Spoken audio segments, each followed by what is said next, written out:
अब बात करते हैं विधानसभा की कार्यवाही की, जिसका आज दूसरा दिन है। शनिवार से सत्र की शुरुआत हुई है और आज दूसरे दिन की कार्यवाही अब से कुछ ही मिनट बाद शुरू होने वाली है और विधानसभा के हंगामेदार रहने के पूरे आसार भी हैं। आज कृषि विधेयक जो हैं वो पारित होंगे। कृषि बिल पर सरकार को घेरने की तैयारी में भी बीजेपी है। विधानसभा में कृषि विधेयक पारित होंगे, इसे लेकर कांग्रेस ने व्हिप जारी कर दिया है और अपने सभी विधायकों को आज दिन भर सदन में रहने के लिए व्हिप जारी किया है। तो सभी विधायकों को सदन में आज रहना होगा, कांग्रेस के जितने भी विधायक हैं। और 3 कृषि विधेयक आज पारित होंगे। बहस में कांग्रेस के 21 विधायक बोलेंगे। विधानसभा अध्यक्ष सीपी जोशी विधानसभा पहुंच गए हैं और 10:59 हो चुके हैं। 11 बजे से कार्यवाही जो है वो शुरू होती है। और जिस तरीके से सरकार आज एक और जो केंद्रीय बिल हैं उनके विरोध में तो ला ही रही है, लेकिन एक नया बिल और लेकर आ रही है। उस बिल को कह रहे हैं कि 5 एकड़ तक किसानों की जमीन को कोई नीलामी नहीं हो सकती। तो कम से कम सरकार हमें ये बता दे कि क्या नीलामी नहीं होने के वजह से क्या ऋण जो था वो सरकार जमा कराएगी, या आप किसानों का यहाँ पर भी अहित करने का काम कर रहे हो? क्या बैंकों को आपने पाबंद किया है कि 5 एकड़ से कम की जिसकी किसान की जमीन है उसको भी बैंक लगातार ऋण देने का काम करते रहेंगे? और मुझे लगता है कि आने वाले समय के अंदर इस बिल की वजह से जिन किसानों के 5 एकड़ से कम जमीन है उनको बैंक ऋण देना ही बंद कर देंगे, क्योंकि जब बैंकों के पास अधिकार ही नहीं रहेगा कि उनकी जमीन को मोर्गेज जो कर रखी है उसको नीलाम करने का, तो बैंक किस आधार पर ऋण देंगे? और यदि अगर किसानों ने ऋण लिया है और 5 एकड़ तक वो ऋण जमा नहीं करा पाए, तो क्या सरकार किसानों के उस ऋण को जमा कराने की भी गारंटी ले रही है? मेरे ख्याल से ये किसानों के साथ अन्याय है और आने वाले समय के अंदर कोई भी बैंक किसान को अपनी दहलीज के ऊपर चढ़ने नहीं देगा। आज का दिन विधानसभा का हंगामेदार दिन रहेगा। राज्य सरकार गैर संवैधानिक तौर पर केंद्र सरकार द्वारा पारित किसान कल्याण के लिए, किसान की बेहतरी के लिए विधेयकों को रोकने की कोशिश कर रही है, जो असंवैधानिक है, अवैधानिक है। हम अपने तर्कों के आधार पर सारी बात को रखेंगे। केंद्रीय कानून के बारे में कोई कानून बन ही नहीं सकता, जबकि एसेंशियल कमोडिटीज एक्ट में 1960 में 55 में ये बना और 60 में राजस्थान ने ही उसमें संशोधन किया है। कोई भी केंद्रीय कानून बनाने की जो शक्तियां होती है कॉन्करेंट लिस्ट में, उसमें राज्य सरकार भी अपने तय कानून बना सकते हैं। आज जब रिप्लाई होगी तब मैं इन सब चीज़ों का उल्लेख करूंगा। सर, एक जो एमएसपी का प्रोविजन था वो केवल कॉन्ट्रैक्ट फार्मिंग में है। आप पूरे केंद्र से मांग कर रहे थे कि एमएसपी का प्रोविजन सब जगह होना चाहिए, लेकिन आपके बिल में सामान्य तौर से एमएसपी से कम पे मंडी पे उपज बिक सकती है, जबकि पंजाब में धान और धान और गेहूं को शामिल किया एमएसपी में। एमएसपी तय करती है केंद्रीय सरकार और हम जो लोग बिल ला रहे हैं उन बिलों में साफ प्रावधान है कि एमएसपी से कम प्राइस के ऊपर कोई भी फसल नहीं खरीदी जाएगी। चारों बिलों पे भारतीय जनता पार्टी इन बिलों का विरोध करेगी, क्योंकि इन बिलों में स्पष्टता है कि किसान की आय दोगुनी हो, किसान का जीवन स्तर सुधरे। इन्होंने 60 साल राज्य करने के बाद भी किसानों की कोई चिंता नहीं की। अब जब ये बिलों पे सुधार की व्यवस्था आ गई है, उसके बाद इनका विरोध संघीय ढांचे को नहीं मानना, सुप्रीम कोर्ट तक के विश्वास नहीं करना, ये इनकी चाल है।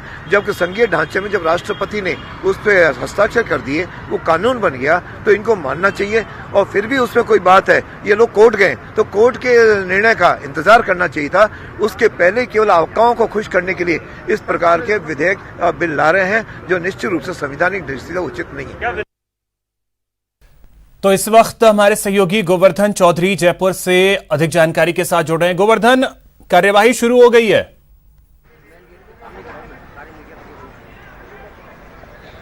बिल्कुल, विधानसभा की कार्यवाही शुरू हो गई है और 3 जो कृषि विधेयक हैं जो केंद्रीय कृषि कानूनों को बाईपास करने के लिए राज्य सरकार सदन में लेकर के आई है, उन पर अब कुछ ही देर में बहस शुरू हो जाएगी। विधानसभा की कार्यवाही शुरू होते ही विधानसभा स्पीकर सीपी जोशी ने इसके बारे में व्यवस्था दे दी है और अब शांति धारीवाल जो संसदीय कार्य मंत्री है वो इस पर बहस की शुरुआत करेंगे और करीब 40 से 50 विधायक हैं वो पूरे दिन भर में इस बहस में भाग लेंगे। बीजेपी इन तीनों विधेयकों के पूरे विरोध की तैयारी करके आई है और ऐसे में आज पूरे दिन की कार्रवाई हंगामेदार रहने के आसार हैं। बीजेपी का ये तर्क है कि कांग्रेस ये जो तीनों बिल लेकर के आई है वो केवल और केवल अपने हाईकमान को खुश करने के लिए लेकर के आई है, जबकि कांग्रेस का ये तर्क है कि केंद्र के तीनों जो कृषि कानून हैं उनसे किसानों का अहित हो रहा है। अगर इनके प्रावधानों की बात की जाए तो कॉन्ट्रैक्ट फार्मिंग में अब जब तक एमएसपी से या एमएसपी से ज्यादा मूल्य नहीं दिया जाएगा तब तक वो करार वैलिडेट नहीं माना जाएगा, वैध नहीं माना जाएगा। ये प्रावधान कॉन्ट्रैक्ट फार्मिंग को लेकर के किए जा रहे हैं। कॉन्ट्रैक्ट फार्मिंग को लेकर और भी कड़े उसमें प्रावधान है कि अगर किसान का उत्पीड़न होता है तो 7 साल की सजा और 5 लाख रुपए तक का जुर्माना का प्रावधान भी इस बिल के अंदर किया गया है। एक और बिल है जिसमें स्टॉक लिमिट कृषि जिंसों की तय की गई है। केंद्र सरकार ने चूंकि स्टॉक लिमिट हटा दी थी, अब किसी भी कृषि जिंस की स्टॉक लिमिट का प्रावधान नहीं था, तो इस बिल में आवश्यक वस्तु अधिनियम करके जो बिल लाया जा रहा है उसमें स्टॉक लिमिट लगाई जाएगी। कृषक उपज वाला जो बिल है उसमें किसान के उत्पीड़न पर 5 साल की सजा का प्रावधान है। हालांकि एमएसपी का प्रोविजन मंडी और बाकी जगह की खरीद में नहीं किया गया है। तो मोटे तौर से ये 3 बिल हैं जिन पर एक साथ चर्चा के बाद इनको पारित करवाया जाएगा।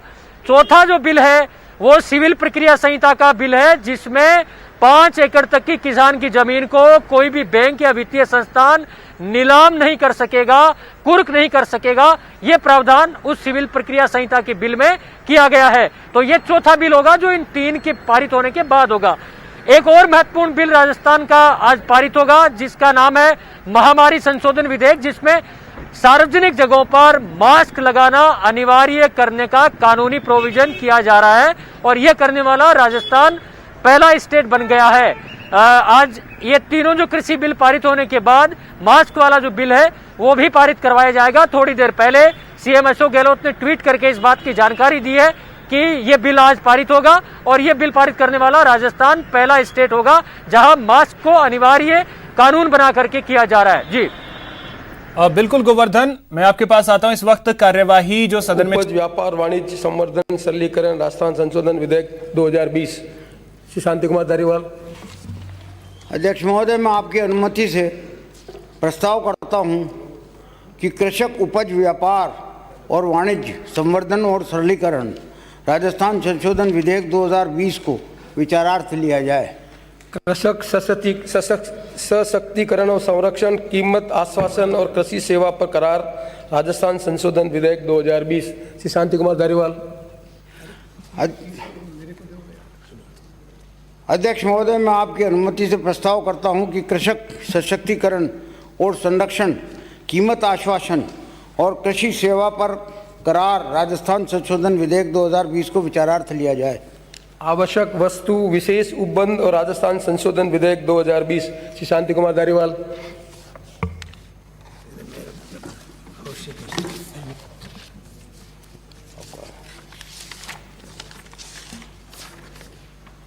आप नहीं रख सके, छोड़ दो।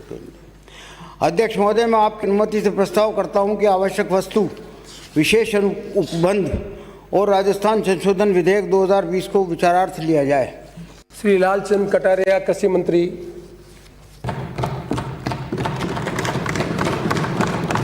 धन्यवाद अध्यक्ष महोदय। माननीय अध्यक्ष महोदय, मैं आपकी अनुमति से इस पवित्र सदन में भारत सरकार ने जो 3 किसान विरोधी जो कानून बनाए हैं जो कृषि से जुड़े हुए हैं, उनमें मैं राजस्थान सरकार की तरफ से इनका पुरजोर विरोध करता हूं। अध्यक्ष महोदय, हम सभी को मालूम है कि इस कोरोना काल में, इस कोरोना महामारी में देश और दुनिया के जो हालात हैं और जो बने हुए हैं, उसके अंदर भारत सरकार ने ये किसान विरोधी 3 कानून लाकर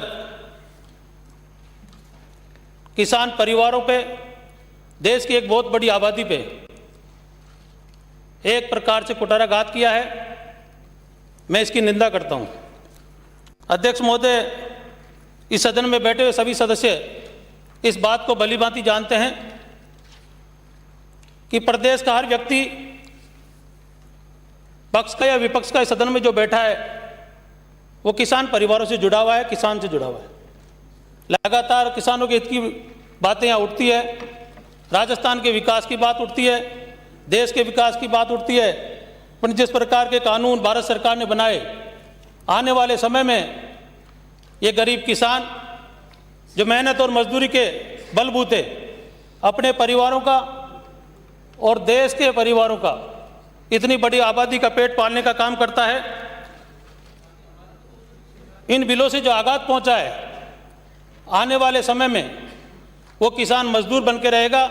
बड़ी बड़ी कंपनियां आएगी और वो कंपनियां अनुबंध के आधार पर किसानों की जमीन लेकर अपने मनमानी के तरीके से उसी किसान को मजदूर बनाकर, जिस किसान अपने खेत का मालिक हुआ करता था किसान, उसको ठेके पे लेकर बड़ी बड़ी कंपनियां खेती करवाएगी। जैसा वो चाहेगी वैसा बाजार भाव होगा, उसकी कोई सीमा समय तय नहीं है। मंडियां खत्म कर दी गई है देश की आज़ादी के बाद में, चाहे कोई भी सरकारें आई हो। प्रगति के साथ साथ में किसान को अपने माल बेचने का हक मंडी के माध्यम से मिला।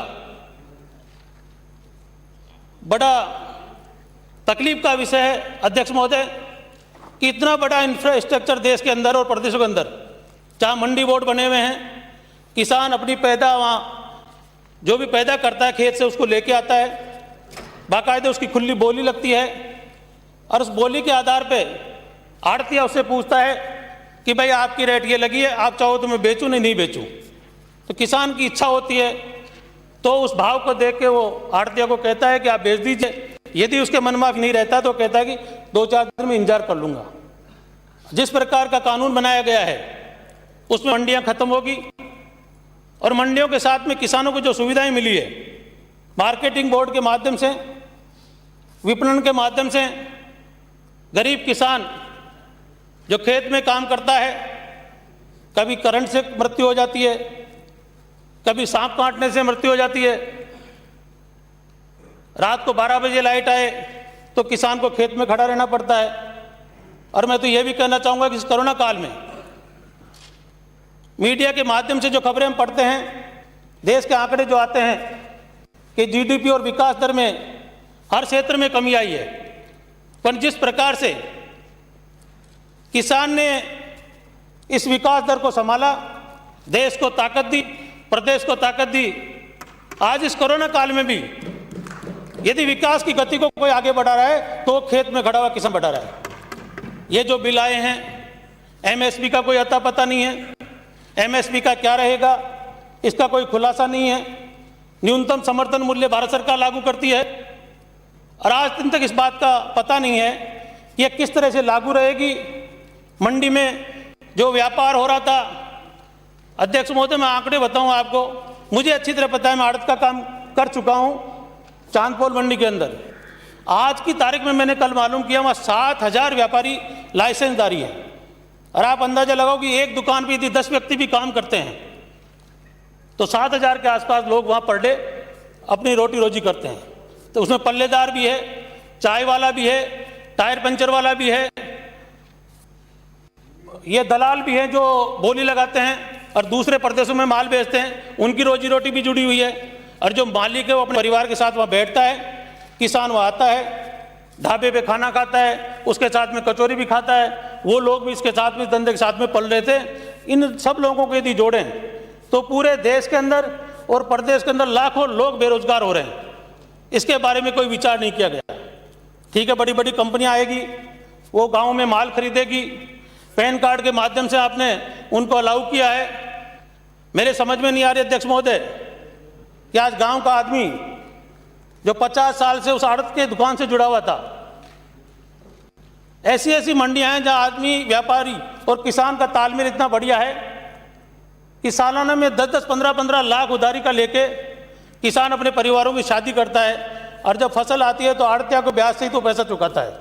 रात को यदि हारी बीमारी हो और किसी प्रकार के पैसे की आवश्यकता हो गई तो एक चलता फिरता एटीएम का काम आड़तिया करता है। वो सेठ जी के जाके पैसे मांगता कि फसल आएगी जब कटवा दूंगा, मेरे को इमरजेंसी हो गई, मेरे घर में बीमारी है या परेशानी है, तो वो आड़तिया उस मदद करता है। अध्यक्ष महोदय, बड़ी बड़ी कंपनियां आएगी, कहाँ तो एटीएम होगा, उनका जो एग्रीमेंट होगा, जो अनुबंध होगा, संविदा में जो ठेका होगा, उसकी लिखापढ़ी कैसी होगी। किसान तो वैसे ही अनपढ़ है, वो कहाँ उस एग्रीमेंट को पढ़ेगा, कहाँ उसको पढ़ाने जाएगा। किसान की आय दुगनी करने की बात हुई थी। अध्यक्ष महोदय, कोरोना काल में जिस प्रकार से पलायन हुआ है सब प्रदेशों के अंदर, पढ़ने वाली जो नौजवान पीढ़ी है, मैं तो बड़ा उदाहरण दूं, अपने कोटा का देख लीजिए हाल। कोटा में जितने स्टूडेंट पढ़ते थे सब गांव में जाके खेती कर रहे हैं और खेती के प्रति उनका रुझान भी बढ़ा है। ये 8-9 महीने के अंदर ये मैंने भी देखा है। वो लोग खेती में रुचि लेने लगे, उनको ये मालूम चला कि हो सकता है समय और खराब आए, कोरोना कितने दिन चले, तो उन्होंने घर में जाके खेती का काम संभाला। उसके साथ भी पशुधन जुड़ा हुआ है।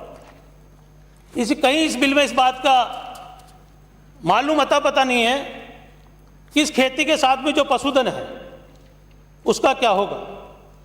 अध्यक्ष महोदय, सब स्टेटों के अंदर कोऑपरेटिव के माध्यम से किसान खेती के साथ में पशुधन पालता है, उस दूध को ले जाके डेयरी के बूथ पे देता है और उस बूथ से जब कलेक्शन होके दूध आगे जाता है तो उसे मदर डेयरी हो, अमूल हो, सरस हो, हर स्टेट की अपनी अलग अलग डेयरिया और अपने कोऑपरेटिव सेक्टर की डेयरिया बनी हुई है।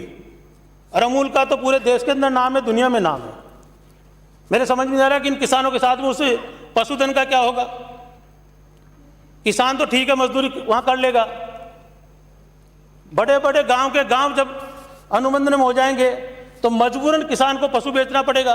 और यदि वो पशु बेचता भी नहीं है तो उसको चारा उन बड़ी कंपनियों से वापस खरीदना पड़ेगा, जो मूल्य वो तय करेंगे उसमें वो अपने पशुधन को पालने का काम करेगा। तो मुझे लगता है कि अध्यक्ष महोदय, भारत सरकार ये बिल लेके आई है, न राज्य सरकारों से पूछा गया, न सामाजिक संगठनों से पूछा गया, न किसान संगठनों से पूछा गया, न व्यापारिक संगठनों से पूछा गया। बहुत बड़ा तबका व्यापारी मेरे पास व्यापार संगठन के लोग आए थे, उन्होंने कहा कि आपकी सरकार विरोध नहीं कर रही, हम ठगे से महसूस कर रहे हैं, हमारे थड़े खाली हो जाएंगे, किसान का हमारा जो तालमेल था वो खत्म हो जाएगा और जो बड़ी बड़ी कंपनियां हैं वो गांव में जाके मनमानी रूप से किसान का अनाज खरीदेगी। भंडारण की कोई व्यवस्था नहीं है, उसके बारे में कोई खुलासा नहीं किया। एफसीआई जैसी बड़ी कंपनी है जो आज भंडारण करती है, उसका क्या होगा। तो कुल मिला के अध्यक्ष महोदय, ये जो बिल भारत सरकार लेके आई है उससे ऐसा लगता है कि अनान फनान में लेके आई है, कोरोना काल का फायदा उठाया गया है, किसान अपने आप में ठगा सा महसूस कर रहा है। अनेक प्रदेशों की सरकारें और वहाँ के किसान संगठन सड़कों पे उतरे हुए हैं, आंदोलन लगातार जारी हैं, पर भारत सरकार की तरफ से इसका कोई जवाब नहीं दिया जा रहा। मुझे बड़ी पीड़ा है इस बात की कि किसानों की आय दुगनी करने वाली सरकार आज किसानों पे जिस प्रकार का बिल तोप के कानून बना है, निश्चित तौर से आने वाले समय में इसका विपरीत प्रभाव पड़ेगा, किसान कमजोर होगा। अध्यक्ष महोदय, राजस्थान में किसान की डेथ हो जाती है, आज मार्केटिंग बोर्ड के माध्यम से हम उसको 2 लाख रुपए देते हैं, और यदि अंग भंग हो जाता है तो 5,000 से 50,000 रुपये सरकार देने का काम करती है। उसका कहीं लेखा जोखा नहीं है। जिसको 4 बोरी छोटा सीमांत और लघु काश्तकार है, जिसके 2-4 बोरी होती है, वो गरीब किसान कहीं अपनी 2 बोरी बेच कर अपना काम चलाता है। ये बड़े बड़ी जब कंपनियां आएगी तो कहाँ तो माल बेचने जाएगा, और यदि वो माल बेचने के लिए किसी को गांव में कहेगा तो कहेंगे भाई फला कंपनी का बड़ा अधिकारी यहाँ बैठा है, उसका आप बात कर लो, और वो अपनी मनमानी रेट लगाएगा और उसको मजबूरन उस पर बेचना पड़ेगा।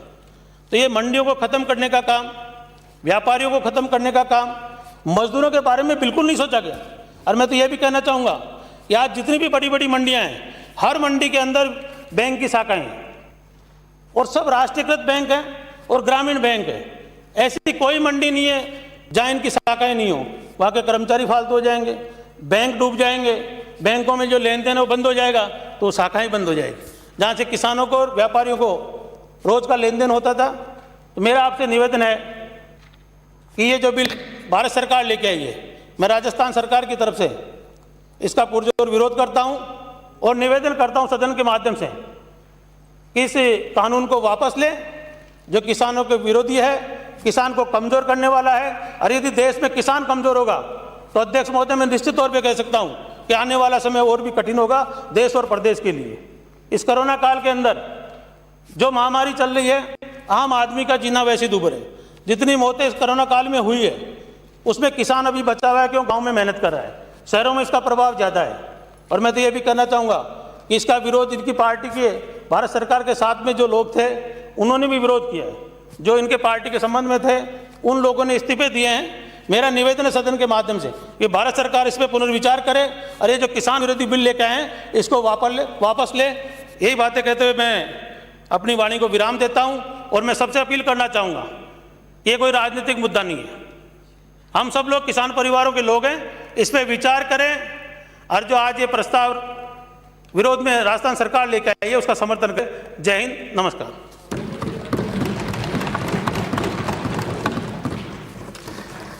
अध्यक्ष महोदय, अचानक समाचार पत्रों में पढ़ा कि देर रात को मंत्रिमंडल की आपात बैठक हुई और सदन आहूत करने का निर्णय मंत्रिमंडल ने किया। अध्यक्ष महोदय, यह सदन उस समय आहूत हो रहा है जिस प्रकार कृषि मंत्री जी ने कहा, राजस्थान के अंदर कोरोना का कहर जारी है। संक्रमित लोगों की संख्या 2 लाख के आंकड़े को छू रही है। आज राजस्थान के अंदर 19,000 से ज़्यादा एक्टिव केस हैं और लगभग 2,000 के लगभग लोग कालकलवित हो गए। अध्यक्ष महोदय, यह सदन उस वक्त आहूत किया गया है जब नेशनल क्राइम ब्यूरो की रिपोर्ट चीख कर यह कह रही है कि राजस्थान की कानून व्यवस्था जर्जर हो गई है। पिछले वर्ष की तुलना में 24.49% का क्राइम बढ़े हैं। यही नहीं, कृषि मंत्री जी जिस बात की चिंता करते थे बेरोजगारी की, कृषि मंत्री जी आपकी जानकारी के लिए बता रहा हूं, सेंटर फॉर मॉनिटरिंग इंडिया का ताजा सर्वेक्षण आया है। पूरे देश के अंदर सर्वाधिक बेरोजगारी 15.3% राजस्थान में है। यह राजस्थान की तस्वीर है। मैं समझता हूं अध्यक्ष महोदय, जो 3 बिल विचारार्थ आपने लिए हैं, कृषि उपज और वाणिज्यिक संवर्धन और सरलीकरण राजस्थान संशोधन विधेयक 2020, कृषि सशक्तिकरण और संरक्षण कीमत आश्वासन और कृषि सेवा करार राजस्थान विधेयक 2020 और आवश्यक वस्तु विशेष उपबंध और राजस्थान संशोधन विधेयक 2020। अध्यक्ष महोदय, इनके उद्देश्य और कारणों को पढ़ा मैंने और मैंने अभी कृषि मंत्री जी की लचर और बेतुकी दिए गए अभी उन तर्कों को भी सुना। मैं समझता हूं कि कुल मिला के अगर इन तीनों बिलों के उद्देश्य और कारणों को पढ़ें और कृषि मंत्री जी आपकी दलील सुने तो सिर्फ राज्य सरकार का मकसद एक है, केंद्र सरकार ने देश में। यहां रुकेंगे एक छोटे से ब्रेक के लिए।